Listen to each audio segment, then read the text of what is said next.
तहरीक इंसाफ के बल्ले का निशान वापस लेने के हवाले से सुप्रीम कोर्ट के फैसले पर हमारे जो दानिश्वर तबका है इंटेलिजेंसिया वो भी तकसीम नज़र आ रहा है। आज एडवोकेट सरदार लतीफ़ खान खोसा ने जब सुप्रीम कोर्ट से लेवल प्लेइंग फील्ड के हवाले से दरख्वास्त वापस ली और वो दरख्वास्त वापस लेने की बुनियाद पे चीफ जस्टिस काजी फ़ाइज़ा ने खारिज कर दी, तो उसके बाद एडवोकेट लतीफ़ खान खोसा ने भी मीडिया से बात की। 11:30 बजे रात को आपने जाके फैसला किया।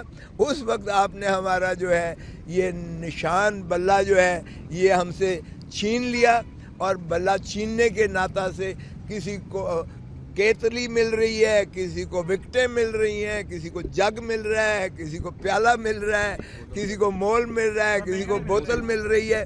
तो ये मजाक उड़ाया गया है, ये आपने शिराजा बखेर के रख दिया है। पाकिस्तान तहरीक इंसाफ के उम्मीदवारों को एक कन्फ्यूजन में क्रिएट कर दी गई है।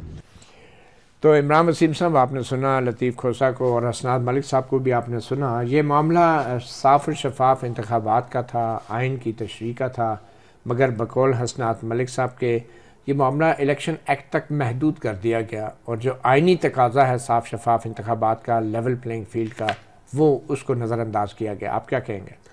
मेरे ख्याल से जहां हम नज़रअंदाज करने की बात करें कि सुप्रीम कोर्ट ने कुछ नज़रअंदाज किया, हम भी बहुत सारे पहलू जो है वो नज़रअंदाज कर रहे हैं इस फैसले के हवाले से। देखें, एक तो इस फैसले में सुप्रीम कोर्ट ने कोई 63A वाली तशरीह नहीं की, कॉन्स्टिट्यूशन में कोई कॉमा ऐड नहीं किया, कॉन्स्टिट्यूशन में कोई फुल स्टॉप ऐड नहीं किया, उसका तो हवाला ही नहीं दिया। सुने ना हवाला ही नहीं दिया। मैं बताता हूँ ना ही उसमें कोई 62(1)F वाली तशरीह की कि ताहयात नाहली 62(1)F में नहीं थी और ताहयात नाहली की इंटरप्रटेशन कर दी गई। यहाँ पे अदालत ने खुद को स्ट्रिक किया है सिर्फ एक कानून के हवाले से। आप बात कर रहे हैं साफ शफाफ इंतखाबात के हवाले से। ये जो साफ शफाफ इंतखाबात का आर्टिकल 218 जिसका आप जिक्र कर रहे हैं, ये जनरल इलेक्शन के हवाले से है। जो यहाँ पे बात आएगी ये आएगा आर्टिकल 219 का सब क्लॉज ई, जिसमें ये इलेक्शन एक्ट के हवाले दिए गए हैं। आर्टिकल 17 का आप हवाला देते हैं, आर्टिकल 17 में भी ये जितने भी आपके राइट हैं, यानी आप ये जो फंडामेंटल राइट की बात करते हैं, तो फंडामेंटल राइट में आर्टिकल 16 भी है, आपकी लिबर्टी का राइट भी है, आपका आज़ादाना नकलो हरकत का भी आपका राइट है।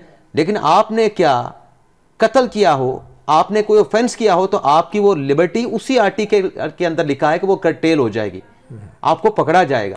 अब जब ये केस के अंदरूनी इंतखाबात में सुप्रीम कोर्ट का क्या मुदाखलत हो? देखिए, सुप्रीम कोर्ट ये केस अपने पास कोई सो मोटो लेके नहीं आया। मतीउल्लाह जान साहब, आप इस बात को समझें, ये कोई सो मोटो के तहत केस नहीं लिया गया। ये जब नोटिस पाकिस्तान तहरीक इंसाफ को दिया गया 2021 में दिया गया, उस वक्त काजी फ़ाइज़ा चीफ जस्टिस भी नहीं थे। और ये सिर्फ तहरीक इंसाफ को नोटिस नहीं दिया गया, ढेर सारी जमातों को नोटिस दिया गया था।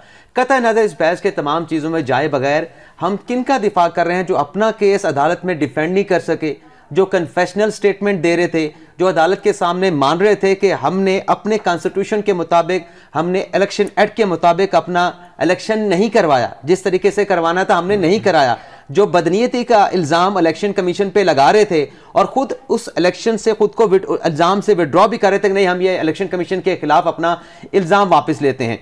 फिर बात यह है, जब आप तमाम सियासी जमातों की बात करते हैं तो दीगर सियासी जमातों के खिलाफ कोई गया ये नहीं गया।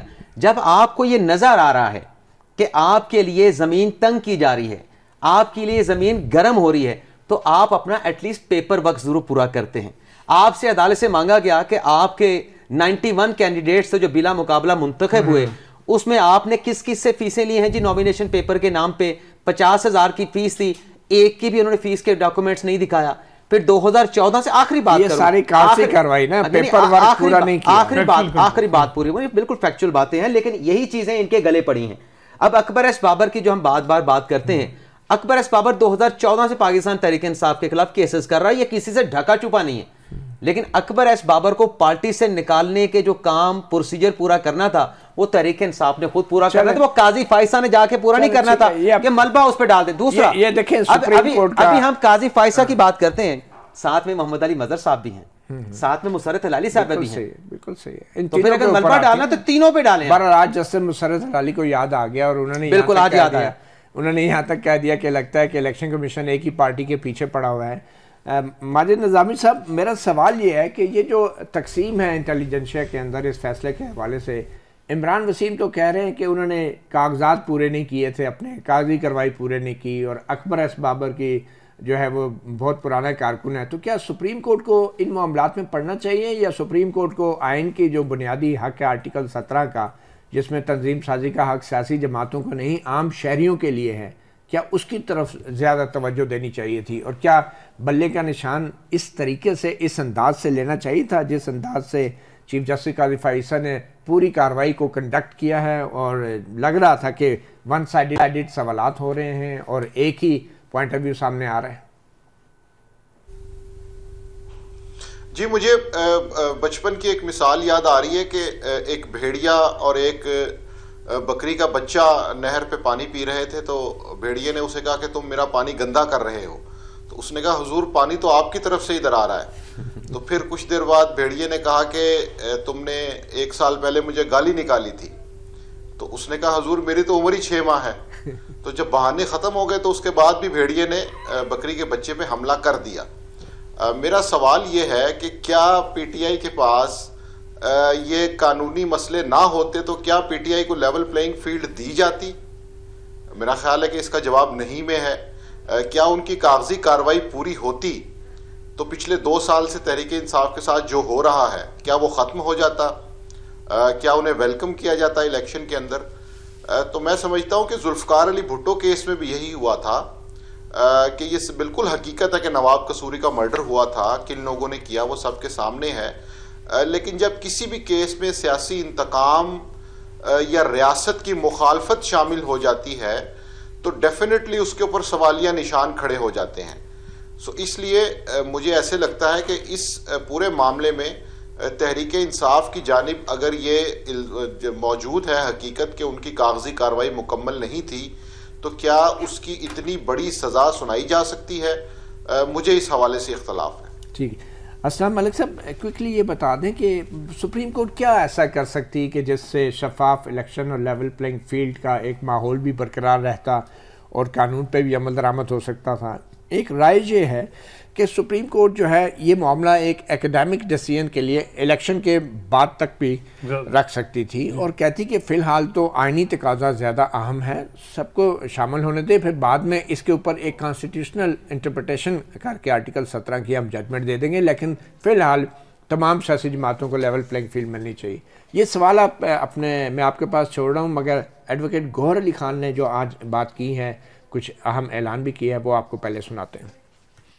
सुप्रीम कोर्ट की जो डिसीजन है जिसने हमसे बल्ला ले लिया उससे 25 करोड़ अवाम की बुनियादी हकूक मुतासिर हुए हैं और ये जमहूरियत के खिलाफ एक साजिश कामयाब हुई है। ये जमहूरियत का बहुत बड़ा नुकसान इससे हुआ है और इससे करप्शन की एक इब्तिदा होगी। लेकिन जो सुप्रीम कोर्ट का फैसला आखिरी है यही पे अमल होगा, लेकिन इस सिलसिले से हम रुकेंगे नहीं और न बॉयकॉट करेंगे। इंशाल्लाह हम फुली पार्टिसिपेट करेंगे। हमने रिव्यू हर सूरत फाइल करना है। पहली बात तो ये है कि इस पिटीशन में article 17 of the constitution involve था।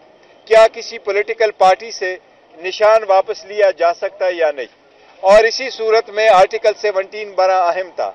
अगर आर्टिकल 17 अहम था तो 3 मेंबर बेंच सुप्रीम कोर्ट का इस केस को नहीं सुन सकता था। इस केस को सुनना था पाकिस्तान सुप्रीम कोर्ट के 5 मेंबर बेंच ने।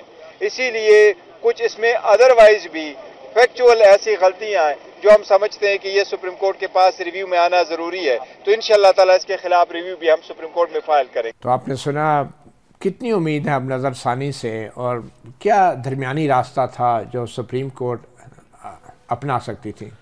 एक तो आपने मतीउल्लाह जान साहब बताया कि इलेक्शन के बाद ये मामला टेकअप कर सकती थी। फिर ये है कि इसमें कोई शक नहीं, इरेगुलरिटीज़ हुई इंट्रा पार्टी इलेक्शन, वो बेशक कहा जाता कि जी ये ठीक नहीं हुई और फिर दोबारा इलेक्शन कराए जाएँ।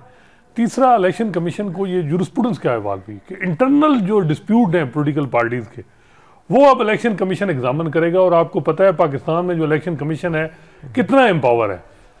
पहले हम 62(1)(f) को रो रहे थे कि जी उससे आप टेक्निकल बुनियादों पे सियासतदानों, अब आपने इंटरनल डिस्प्यूट पे इलेक्शन कमीशन किसी भी सियासी जमात को कि जी आपका ये मामला है, इस बुनियाद पे जी आपको। अच्छा, मैं इस हवाले से पेशावर हाई कोर्ट का जो फैसला आया है वो बड़ा ही दिलचस्प है, और उसमें ये जो फैसला लिखा है जस्टिस अरशद है, उन्होंने और इस फैसले के मुताबिक जो इलेक्शन एक्ट का सेक्शन 208 है वो इलेक्शन कमीशन को ये अख्तियार नहीं देता कि वो किसी भी सियासी जमात के अंदरूनी जो इंतखाबात हैं उनकी निगरानी करे या उसके हवाले से किसी किस्म की शिकायत का जायज़ा ले, या उस इलेक्शन में अगर कोई भी बेकायदगी होती है तो उसका जायज़ा लें। मगर जो इलेक्शन एक्ट का सेक्शन 209 है वो ये कहता है कि पॉलिटिकल पार्टी 7 दिनों के अंदर इंतखाबात जब वो करा लेती है तो 7 दिनों के अंदर एक सर्टिफिकेट सबमिट कराएगी पार्टी हेड की तरफ से कि इलेक्शन जो है वो पार्टी के आइन के मुताबिक हो गए हैं। और ये जो सर्टिफिकेट है इसके अंदर इलेक्शन की तारीख बताया जाएगा, नाम और ओहदे और उनके जो ओहदेदार हैं, उनके ऑफिस बेरर जो हैं पार्टी के, उनके पते बताए जाएंगे, इलेक्शन के नताइज बताए जाएंगे और पॉलिटिकल पार्टी का एक नोटिफिकेशन जो रिज़ल्ट बता रहा है वो जमा कराया जाएगा। और जब वो जमा हो जाए तो फिर इलेक्शन कमीशन के ऊपर लाजम है कि वो 7 दिनों के अंदर वो सर्टिफिकेट जो है वो वेबसाइट पे दे जाए। और जो सेक्शन 209 है वो किसी सूरत भी इलेक्शन कमीशन ऑफ पाकिस्तान को ये अख्तियार नहीं देता कि वो किसी भी सियासी जमात के अंदर होने वाले इंतखाबात के ऊपर किसी किस्म का सवाल उठाए। ये हाई कोर्ट ने बड़ा वाज़ेह किया कि इस हद तक आप नहीं जा सकते। ये इलेक्शन अगर डिस्प्यूट परवेज़ खट्टक, असद उमर या शाह महमूद कुरैशी करते तो फिर बात बनती। सबको पता है अकबर बाबर साहब ये सारे, अब इस बुनियाद पे सुप्रीम कोर्ट ने इतनी वेटेज दी उनको, जिस पे मेरा ख्याल है कि बड़े शकूक शबात इस फैसले से जन्म लिए। नज़रसानी की दायर अगर पीटीआई करती है तो सुप्रीम कोर्ट को ज़रूर इस मामले पर नज़रसानी करनी चाहिए, अपनी गलती बड़ा ब्लंडर इसको रेक्टिफाई करना चाहिए। जिस तरह जस्टिस काजी फाइसा के अपने केस में जस्टिस मंजूर मलिक और मज़हर आलम खेल ने गलती मानी कि एफबीआर में जो मामला गया था वो गलत गया था। आज सुप्रीम कोर्ट अगर ये रिव्यू फाइल होता है तो बिल्कुल इसमें कोई नहीं महसूस करनी चाहिए कि बिल्कुल इस मामले को ओवरटर्न करना चाहिए अपने जजमेंट को।